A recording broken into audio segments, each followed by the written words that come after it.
Hey, I'm Carrie Ann with the Calgary Sexual Health Centre, and on this episode, we're talking about the sometimes awkward realities of sex.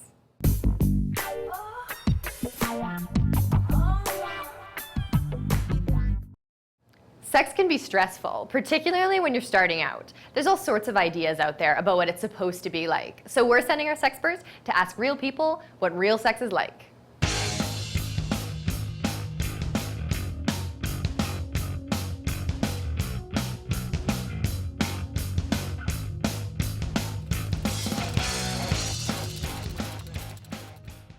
How good are you guys in bed?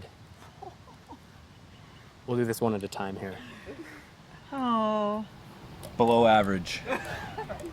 Above average? Above average. Okay. I'm good when I'm in love. Are you good at it? Yes. How do you know? Responses. Out of 10? Sure. Probably it depends on how nervous I am. Probably like a 5.5 or something like that.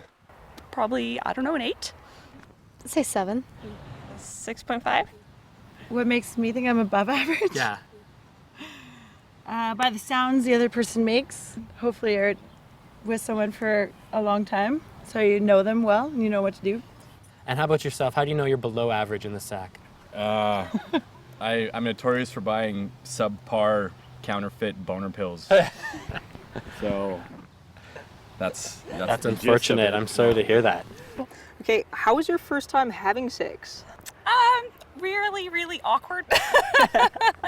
Lots of nervous giggling and nothing really worked the way it was supposed to based on, what I knew from my big experience of reading books that are probably like romance novels and stuff, Quick. Very quick. First time bad. Okay, First time really bad. Okay. Yeah, it was drunk. It was really, it wasn't very good actually, because it's no good when you're both drunk or anything like that. Dreamy. It was very dreamy. It wasn't painful whatsoever. It was good. It was great.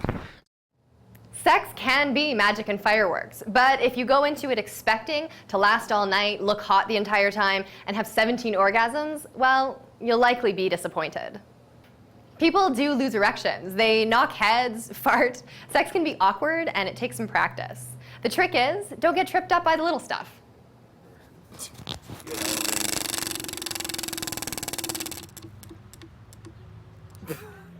So, quiff or fart, has this ever happened to you during sex? Yeah. Yeah? Which one?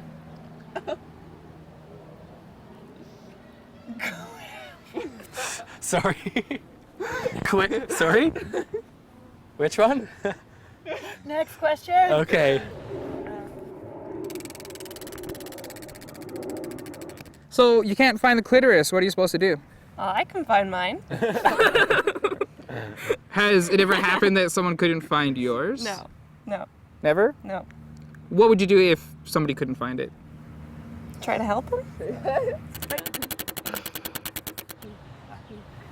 I have had that with a couple partners, but generally you just move on. It's not a deal breaker. No, you just go on to cuddling or whatever afterwards. If it's with someone important, then it doesn't really matter as much. What matters more is that you're with them. Weird kiss. All right, have you had this happen to you? Lots of times. So the answer is quiff, and we'll just go back to that. What did you do about it? Was it awkward? Did it make things more difficult for you during? I'm a bit of a laugher. Did you so laugh? I just laughed it off. And what about your partner? Laughed. Laughed? And after that, you just continued? Oh yeah. Good to know. Dry vagina. Yeah, that happens from time to time. Sometimes because there's not enough like foreplay and stuff like that. Then you just have to eat her out, like. So it has happened to you. From time to time. And then your remedy was to eat her out. Or you can get lube, Astroglide, whatever you want,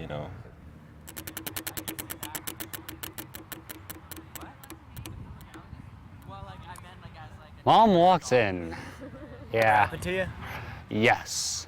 it was dinner time and Mom had come to let me know, and she didn't know that I had my boyfriend over at the time. So anyways, there I was, bent over the bed, and she opened the door, stared for a moment, and closed the door, and not a word was said at that dinner table. How was dinner? It's actually all right. All right. We had cabbage rolls. Yeah. Okay. Try not to take it all too seriously. Sex should be fun. Talk to your partner about any worries you have, and don't stress about the stuff you can't control. If you have any questions about this episode or anything sexual health related, get in touch with us at the Calgary Sexual Health Centre.